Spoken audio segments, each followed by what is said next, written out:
Naiiling na tinitigan ni Timothy, si Marcus, na palapit sa kinaroroonan nila ni Sean. Nasa isang gym sila ng mga sandaling iyon. Sinusundan lamang nilang dalawa ni Sean, ang pag-uumpisang pagbanat ng suntok ni Marcus sa punching bag, na nasa harapan nga nito. Halos lumipad na iyon, sa lakas ng pagsuntok ng kaibigan nila. Ano ba iyan bro, baka mamaya niyan masira pa iyan. Hinay-hinay lang pwede. Panunuwi ni Timothy dito. Paano ako hihinahon, pinaglihiman ako ni Trisha. Kung nalaman ko lang ng mas maaga, di sana'y hindi ko na lang siya pinakasalan. Gigil na bigkas ni Marcus. Hindi pa rin tinitigilan ang pagsuntok sa punching bag. Halos tumilapon naman si Timothy, na umaalalay doon. Chill bro, baka naman may dahilan si Trisha, bakit niya inilihim iyon? Sabat ni Sean. At ano ang magiging dahilan niya ha? Nang dahil sa ginawa niya, nagmukha akong tanga, inis pa rin sagot ni Marcus. Nagkatinginan naman si Timothy, at Sean sa sandaling iyon.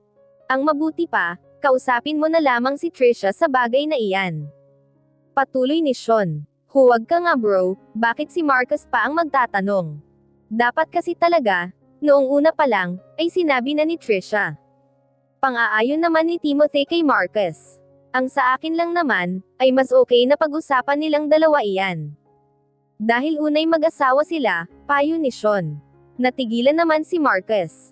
Tila malalim ang iniisip. Pwede ba, ngayon lang tayo nagkita-kita, pero heto tayo na momroblema. Ang mabuti papunta na lang tayo sa nightclub namin. Madaming bagong fresh na babae. Ano tere? Pang-uudyok naman ni Timothy. Sige. Gusto kong mag-inom ngayon, mga babae na iyan. Parehas akong ginago ng magkambal na iyan. Pagmumura pa ni Marcus. Tuluyan ng inalis ang boxing gloves na suot-suot. Past ako. Agad na sagot ni Sean. Nagtinginan naman ang dalawa. Pawang may mga kakaibang ngisi sa lobby, anong binabalak nito? Kunot-noo na tanong sa mga kaibigan.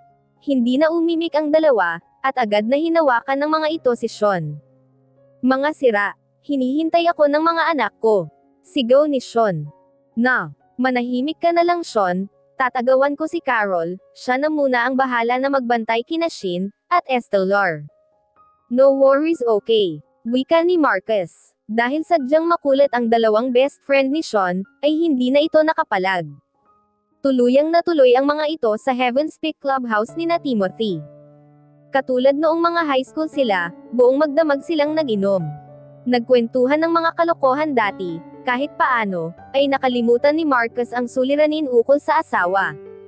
Hamayon ang mga mata ni Marcus, sa may pinto ng kanyang private office. Come in. Tawag niya, ipinagpatuloy niya ang pagbabasa sa hawak na dokumento. Good morning, bati naman ni Felicity. Muling umangat naman ang mukha ni Marcus, upang tapunan ng mixing pansin ang sekretarya. Natigilan siya nang makita ang suot-suot nitong office attire. Bulgar na itong manamit, ngunit mas lamang nga lang ngayon. Dahil halos lumuwa na rin ang dibdib nito, sa V-cut na long sleeve attire nito. Habang sobrang iksi naman ng palda nito sa ngayon. Kung hindi nagkakamali si Marcus, kung yuyuko na ito'y, tiyak makikita na niya ang underwear nito. Well, dati pa naman niyang naaktuhan ito. Lagi nitong sinasadya na tumuwad sa harap niya, pasimpleng maglalaglag ng mga papeles, at pupulutin iyon sa harapan niya, patalikod sa direksyon niya. Magkagayunman, ay never niyang ihahanay ang sarili, sa lalaking dumaan sa katawan nito. Ang ama kasi ni Felicity, ay dating loyal secretary ng ama niya, ngunit nang mamatay ito 5 years ago, nang dahil sa car accident, ay ito na ang pumalit sa posisyon ng namayapang ama nito. Ayaw man niya rito, ngunit iyon ang kagustuhan ni Don Arturo. Sa unang salang pa lamang nito sa kampanya, ay agad nang pinaimbestigahan ni Marcus ang babae. At totoo ang hinala niya, na mahilig ito sa mga lalaking may pamilya, at may edad na. Ngunit mukhang nagiba na ito ng taste sa nakalipas na taon. Dahil napapansin ni Marcus, na siya ang pinupuntirya nito. Sir, heto na pala iyong ipinaasikaso nyo kahapon, para sa meeting nyo next week sa Dimitri Company. Malumanay na agaw pansin ni Felicity dito. Bahagya itong yumoko, upang mailapag sa lamesa ni Marcus, ang mga banban ng papeles na bitbit nito. Napangisin naman ito, nang mapansin niya ang pagtutok ng boss sa cleavage niya. Natutuwa ang dalag, dahil tila hindi nito inaasahan ang ginawa niya. Matagal na siyang naninilbihan sa kumpanya ng binata, hindi pa ito ang humahawak sa kampanya ni Don Arturo, ay malaki na ang pagkagusto niya rito. Okay, you can go out now, Ms. Clever, natensyon na utos ni Marcus.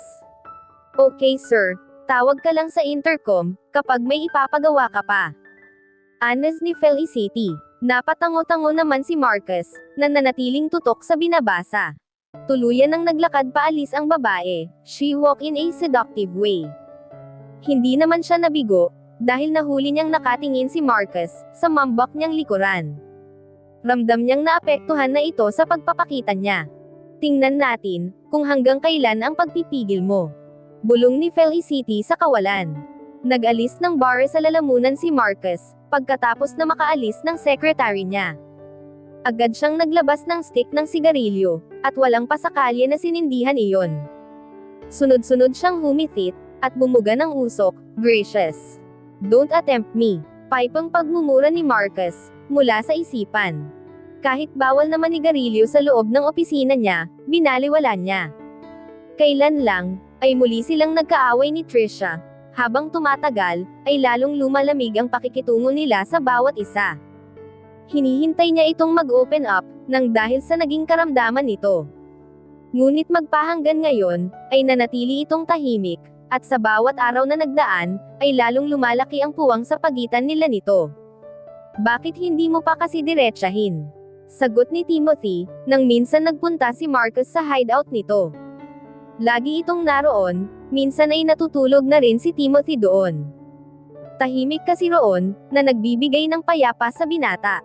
Kumpleto ang mga kagamitan doon, may mga iba't ibang klase rin ng mga matataas na kalibre ng baril, mga explosive devices, at ang mga ilang expensive cars, na pagmamay-ari ni Timothy ay naroon sa garahe. Kasalukuyan silang bumabanat sa fire range. Matapos ang kalahating oras, ay nag-open ng topic si Marcus ng tungkol sa asawa. Alam mong hindi ko gawain iyan, Timothy, sagot ni Marcus. Anong gusto mo? Maghintay na pumuti ang uwak. Kung ako sa iyo, mas mabuting mag-usap na kayo ng asawa mo. Ayon din naman kay Sean, iyon ang pinakamainam mong gawin. Payo ni Timiday, tuluyan na nitong inalis ang gloves na suot-suot. Natahimik naman si Marcus. Nailang-iling naman si Timothy, sa buong buhay niya, ngayon niya lang nakita ang best friend sa ganoong itsura. Parang pinagbagsakan ng langit at lupa. Sa bagay, kahit siya man, kapag nalaman niyang hindi siya magkakaanak sa babaeng pinakasalan, ay mababaliw talaga sa kakaisip. Para matulungan niya ang kaibigan, ay tuluyan niyang isinuhestyon ang isang bagay, na tatapos sa pag-iisip nito. Kung mag-file ka na lang ng annulment, Marcus, tiyak mauunawaan ka naman ng ama mo, sakali na gawin mo iyon. Bigla naman napabilang ang pansin ni Marcus. Kitang-kita ni Timothy, ang biglang pagpapalit ng ekspresyon sa mukha nito. Napabuntong hininga na lamang din si Timothy. Madali lang naman ang proseso, ikaw pa ba, Marcus? Gagamitin mo lang ng pera, pero mahihirapan ka talaga, kasi kita naman sa mukha mo, na you really love your wife now, diretsang antag ni Timothy. Nang hindi sumagot si Marcus, ay nanatili na lamang hinayaan ito ng kaibigan. Tuluyan na pinatay ni Marcus ang sindi sa sigarilyo niya, nang maramdaman niya ang pag-vibrate ng iPhone sa bulsa ng slacks niya. Hello, hon. Sagot ni Marcus, nang mabosesan, ang tinig ng asawa sa kabilang linya. Marcus, hindi pa pala ako makakauwi ngayon. Na-extend kasi ang conference meeting rito sa resort. Saka may aasikasuhin pa akong event hanggang bukas. Paliwanag ni Trisha. Bigla naman yumigting ang panga ni Marcus. Really, Trisha? Baka naman, kasi ayaw mo nang umuwi talaga. Galit na sabi ni Marcus. Marcus, hindi totoo iyan. Alam mong mahal na mahal kita, maso yung bigkas ni Trisha. Mahal. Kung mahal mo talaga ako, hindi ka maglilihim. You making me fool, marahas na sagot lamang sa isip ni Marcus. Hello, hon, ibababa ko na ito, okay? Tinatawag na kasi ako. Palm ni Trisha. Papatayin na sana nito ang tawag, nang muling marinig ni Trisha ang tinig ng asawa. Mas mahalaga pa ba ang trabaho mo dyan, kaysa sa akin? Ramdam ni Trisha sa tinig nito, ang hinanakit ng asawa. Marcus, hindi naman sa ganon, kaya lang ay, ngunit hindi na ituloy ni Trisha ang ibang mga sasabihin. Dahil tuluyan ng pinatay ng lalaki ang tawag. Napabuntong hininga na lamang si Trisha. Tuluyan na niyang isinilid sa bulsa ang aparato. Pinilit niyang ngumiti sa manager ng resort niya, na sumalubong sa kanya. Okay na po ang banner sa harapan, check mo na siya now Ma'am Trish. Excited na pagbabalita ng baklang si Man. Napatango naman si Trisha, sa malaking signboard, na kakatapos lang may kabit. Tama ka Mon, tiyak na magugustuhan ni Marky, kapag nakita niya iyan. Wika ni Trisha. Sa 2 araw, na hindi umuwi si Trisha, ay inabala ni Marcus ang sarili sa trabaho. Muling tinapunan ng pansin ang iPhone, na nasa ibabaw ng kanyang lamesa. Napakunot noo siya, nang makita sa screen ang pangalan ni Trisha. Marahas niya iyon inabot. What this time? Inis na sabi ni Marcus. Nenes pa rin siya rito, kaya sa loob ng buong 2 araw, ay hindi niya sinagot ang tawag ng asawa. Han, huwag mo naman akong pinapahirapan, hayaan mo babawi ako pag-uwi ko, malambing na sabi ni Trisha sa kabilang linya. Natahimik si Marcus, hindi pa rin niya ito napapatawad. Marahil, dahil sa katotohanan, na kahit anong gawin ni Trisha upang makabawi, at mapasaya siya, ay hindi na nito mapupunan, ang katotohanan na hindi sila magkakaanak. Hello, nandyan ka pa ba? Tanong ni Trisha. Yes. Kung wala ka nang sasabihin na importante, ay ibaba ko na itong tawag may aasikasuhin ako, paalam ni Marcus. Matagal bago nakaimik si Trisha, si Marcus naman, ay tila nakikiramdam lamang. Honey, gusto kong mag-usap tayo pagbalik ko riyan sa Manila. Sige, ibaba ko na itong tawag. Take care, malamig na tugon ni Marcus. Pipindutin na sana nito ang end button, nang muling magsalita si Trisha. I love you Marcus, habol ni Trisha. Ngunit hindi na sumagot ito. Napabuntong hininga na lamang si Trisha. Nalulungkot siya ng labis, dahil tuluyang nagbago ang pakikitungo sa kanya ng asawa. Masakit sa kanya, na mabilis lamang ang mga sandaling naging maligaya sila. Hindi ni Trisha akalain na ganoon din kabilis, mabababalwala ang lahat ng pinagsamahan nila. Muling napalingon si Trisha, nang marinig niya ang flight number announcement sa may speaker. Tumutok ang pansin ni Trisha sa malaking monitor. Agad pinunasan ni Trisha ang luhang damaloy sa magkabila niyang pisngi. Pinilit niyang ngumiti, nang makita ang paglabas sa arriving area, ng airport ng taong kanina pa niya hinihintay. Isang mahigpit na yakap ang isinalubong nito sa kanya. Maging siya man ay ganoon din. I'm glad you're home dear, masayang sambit ni Trisha. Napangiti naman ang binata at masuyong humalik lamang ito sa noo ni Trisha. Busy pa rin sa ginagawa si Marcus, nang bigla na lamang mag-ring ang iPhone niya. Tuluyan niyang chinek kung sino ang tumatawag. Sinagot na rin niya iyon nang makumpirma niyang si Timothy, ang nasa kabilang linya. Hello oh bro, bakit napatawag ka? Ang tanong ni Marcus. Patuloy pa rin siyang pumipirma, sa mga dokumento na nasa harapan niya. Kakailanganin niyang tapusin iyon, dahil ipapasa pa iyon sa Finance Department. Bro, hindi mo marahil paniniwalaan ang sasabihin ko. Pero, I'll have a proof. Malakas na sabi ni Timothy. Ano bang sinasabi mo? Ang tanong ni Marcus. Itinigil muna ni Marcus ang ginagawa, at matama na nakinig sa mga sasabihin pa ng kaibigan. May sinundo kasi akong client dito sa airport, at nakita ko ang asawa mo rito. Wait, I'll send you some picture, tuloy-tuloy na sabi ni Timothy. Tuluyan pinatay nito ang tawag, maya-maya'y sunod-sunod na ang pagpasok ng mensahe, sa hawak ni Marcus na iPhone. Halos panginagan ng laman si Marcus, dala ng galit sa nakitang larawan, na ipinadala ng best friend niya. Kitang-kita niya ang asawa na si Trisha, nakayakap sa isang lalaki. Sa isang litrato naman, ay humalik pa ang lalaking iyon sa noo nito. Tuluyan sinalakay ng panibugho si Marcus. Hindi niya akalain, naluluhuhin siya nga asawa. Ito ba ang pinagkaabalahan mo sa mahigit 2 araw na wala ka, ha? Trisha, damn it. Agad ang pagkaiyam sa mga kamao si Marcus, sa ilang saglit ay tuluyang ibinato ni Marcus ang aparato. Agad ang pagkapiraso-piraso nyon. Trisha, Ginagawa mo akong tanga, sigaw ni Marcus. Bigla naman pumasok si Felicity, dahil sa malakas na boses ng boss niya. Nagulat pa ito sa galit na nakabalatay sa mukha ng boss, pero ipinagwalang bahala lamang niya iyon. Sa tingin niya iyon na ang pinakamagandang oras, para gawin niya ang plano. Agad itong naglakad sa direksyon ni Marcus, na nanatiling nakaupo habang nakayuko. Kung ako sa iyo, hindi ko naiisipin ang asawa mo. Andito naman ako. Anes ni Felicity. Manakanak ang minamasahe niya ang balikat nito. Nang hindi umimik si Marcus, ay tuluyan siyang pumunta sa harapan nito. Dahan-daang naupo sa kandangan ni Marcus. Nanatili pa rin walang imak ito. Itinaas na ni Felicity ang baba nito, tuluyan nagkatagpo ang mga mata nila. Don't worry boss, maari naman na ako ang magbigay ng anak sa iyo, kung gugustuhin mo lang. Kagat ang loving anes ni Felicity.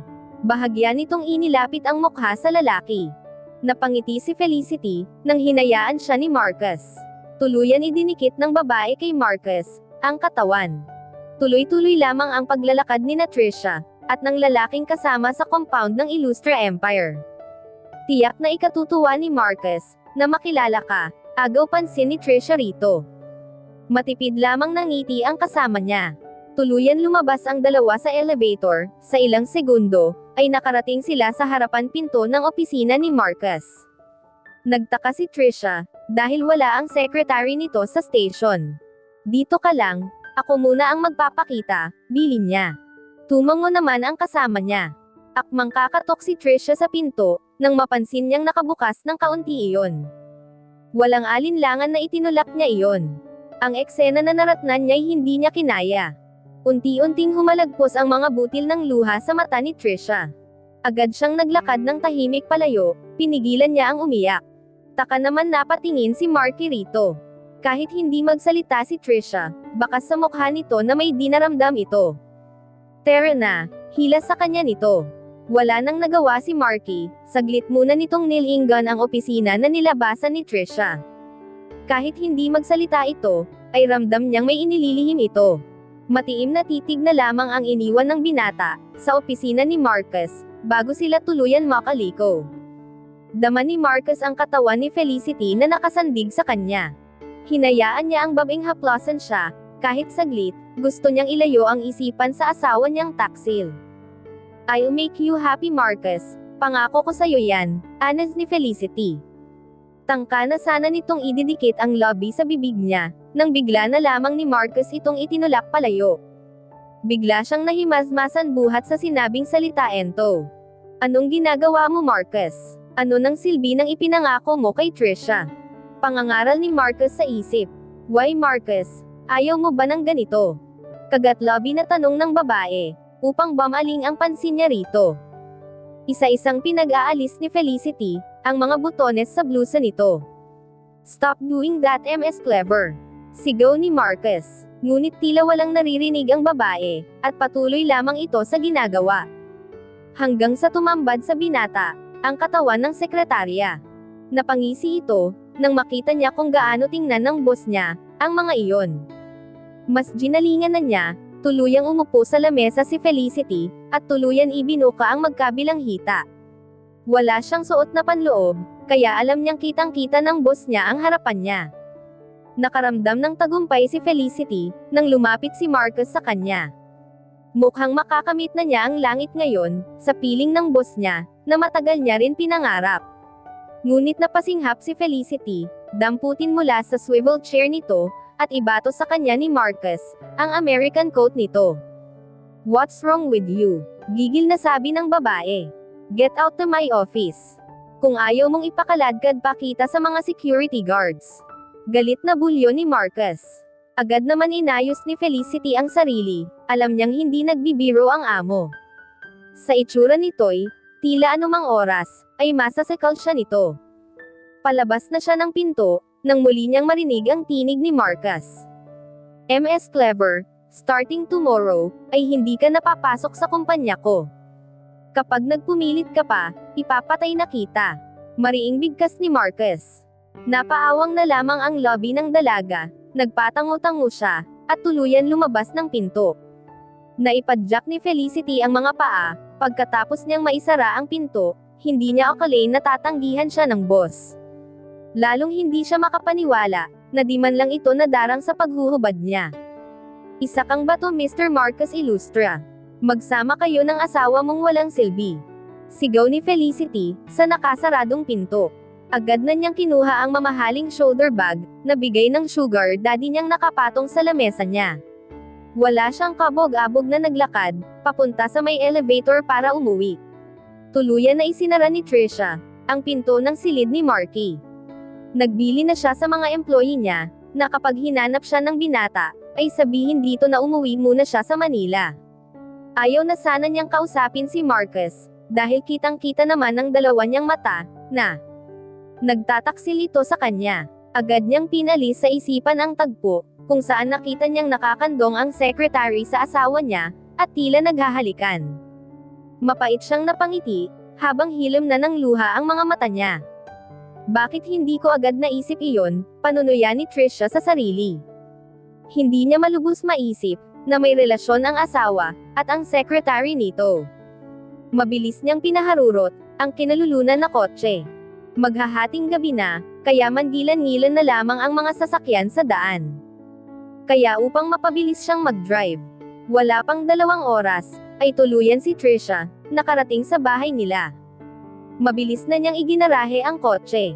Mula sa itaas, ay kitang-kita ni Trisha, ang nakabukas na ilaw sa silid nila. Tuloy-tuloy na siyang naglakad paakyat ng hagdan, mabilis niyang isinuksok sa doorknob ang susi. Hindi na siya makapaghintay, nakausapin ang asawa, aaminin na rin niya ang lahat-lahat. Marahil, kapag ginawa niya iyon, ay magkakaayos pa sila bilang mag-asawa at baka sakali ay bumalik ang relasyon nila. Mahal na mahal niya ito, kaya gagawin niya ang lahat, upang magkaayos sila. Marcus, gising ka pa pala.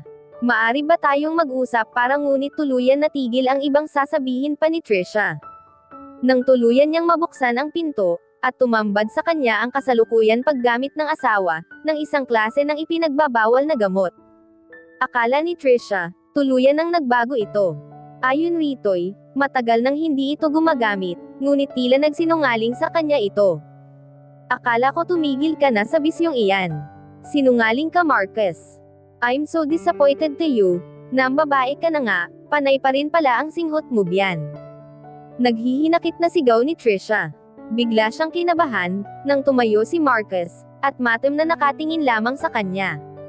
Bigla siyang naguluhan sa inaakto ng asawa, nasa lobby nito ang pamilyar na ngisi. Napalunok ng laway si Trisha, halos alam na niya ang susunod na mangyayari. Kapag hindi siya umalis, ay mapapahamak siya. Napahakbang siya patalikod, tatakbo na sana siya, nang bigla na lamang hinablot ni Marcus ang buhok niya. Ramdam ni Trisha, ang malakas na paghila ng asawa sa buhok niya. Nakagat niya ang lobby, dahil sa sakit na ramdaman, na nanggaling sa anit niya. Please Marcus, nasasaktan ako. Sigaw ni Trisha, ngunit tila walang naririnig si Marcus. Nag-umpisang umulan sa labas, kasabay ng pagbilis ng tibok ng puso ni Trisha. Inabot niya ang kamay ni Marcus, na nanatiling nakasabunot sa buhok niya. Tuloy-tuloy na siyang napaluha, muli ay naramdaman niya ang takot. Isang impit ng sigaw na nanggaling sa kanya, nang maramdaman niya, ang malakas na pagsampal ng asawa sa pisngi niya. Marcus, tama na. Pagmamakaawa ni Trisha. Ikaw ang tumigil, ang kapal ng mukha mo. Hindi mo na nga ako mabigyan ng anak. Nagagawa mo pang manlalaki. Nanggigil na duro ni Marcus rito. Muli isang sampal, ang ipinadapon niya sa pisngi ni Trisha. Upang tuluyan bumagsak ito sa lapag. Hindi totoo iyan, Han. Patuloy ni Trisha. Manahimik ka. Tuluyan itong nilapitan si Trisha, sa nanlalabong isip, ay tuluyan sinakal ito ni Marcus. Nagpapalag naman si Trisha, pilit na tinatanggal ang mga kamay ng asawa sa leeg niya. Maya-maya'y, bigla na lamang binitiwan ni Marcus si Trisha, tila nahismasa na ito sa ginawa, sa asawa. Sa nanlalaking mga mata, ay agad ni Marcus pinangko ito. Sorry Han, really not meant it. Please don't leave me. Tarantang yuzel ni Marcus. Halos magkulay ube na ang buong mukha ni Trisha, dahil na rin sa kawalan ng hangin, sa ginawang pananakal ng asawa. Mabilis na pinaharurot ang sasakyan, matapos na may kabit ni Marcus, ang seatbelt ng asawa na walang malay. Agad naman silang nakarating sa ospital, mabilis na dinala sa ER si Trisha, habang si Marcus, ay tuluyang naluha sa nagawa niyang kasalan sa asawa. Maya-maya'y, humahanggos na dumating sina Timothy, at Carol. Anong nangyari kuya? Tanong ng kapatid. Kasalan ko, pero hindi ko sinasadya. Really? Limam in drugs, kaya hindi ko na-control ang sarili ko, at nasaktan ko siya. Amin ni Marcus, na ikinabigla ng dalawa. Kasalanan ko. Oo, aaminin ko na galit ako sa kanya, dahil sa paglilihim niya. Ngunit hindi ko matanggap, na ipinagpalit niya ako sa iba. Patuloy na lintiniya ni Marcus, habang mabigat na ang pag-iyak. What do you mean? Mula sa dulong hallway, ay naglakad palapit si Trixie. Kasama nito ang mister nitong si Peter. Huwag mong sabihin, binugbog mo na naman ang kakambal ko, Marcus. Hayop ka, napakawalang hiya mo. Ipapakulong kita, hysterical na sigaw nito, pinigilan naman ni Peter ang asawa. Calm down sweetheart, pagpapakalma ni Peter rito. Paano ako kakalma Peter, kung alam kong, nasaktan na naman ng lalaking iyan ang kambal ko. Galit na galit sigaw ni Trixie. Niyakap naman siya ni Peter, at inalo. Tumalima naman ito, makaraan ang ilang sandali, ngunit nanatiling nakatutok ang malamig nitong titig, sa asawa ng kakambal niya, na nakayukong nakaupo sa may steel chair. Makaraan ang isang oras, ay tuluyan ang nailipat sa isang private room si Trisha. Ngunit nanatili pa rin unconscious ito. Please Trixie, gusto kong makita, at bantayan ang asawa ko. Pakiusap ni Marcus. Pwede ba, huwag ka nang magpaawa effect, umalis ka na kung ayaw mong magtawag ako ng pulis, at ipakaladkad kita paalis. Galit na pagtatiboy ni Trixie. Pero, alis, ang kapal mong sabihin na asawa mo ang kambal ko. Eh hindi ka naman nagtitiwala sa kanya. Inaakusa mo pa siyang nanlalaki. Pwes, pagsisihan mong lahat ng ito, dahil kahit na kailan, hindi ko napapayagan na malapitan, at masaktan mo pa si Trisha ulit. It will be the last time. Maigting na bigkas nito kay Marcus. Again, I'm sorry. And please, I'm begging, huwag niyo nang ilayo si Trisha sa akin. Siya na lamang. Ang mayroon ako, pakiusap ni Marcus. Sir, tama na iyan, ang mabuti pa, umuwi na kayo, utos ng sekyo na lumapit rito. Tara na bro, yakag ni Timothy. Wala nang nagawa si Marcus, kung di ang umalis. Ngunit ipinangako niya sa sarili, na babalik siya bukas. Hindi siya titigil, hanggat hindi siya napapatawad ng asawa. Kung kinakailangan niyang lumuhad, dito gagawin niya, patawarin lamang siya ni Trisha, at balikan. At dito na po nagtatapos, ang ika-5 kabanata ng ating kwento, at sanay muli niyo po akong samahan, sa mga susunod pang kabanata.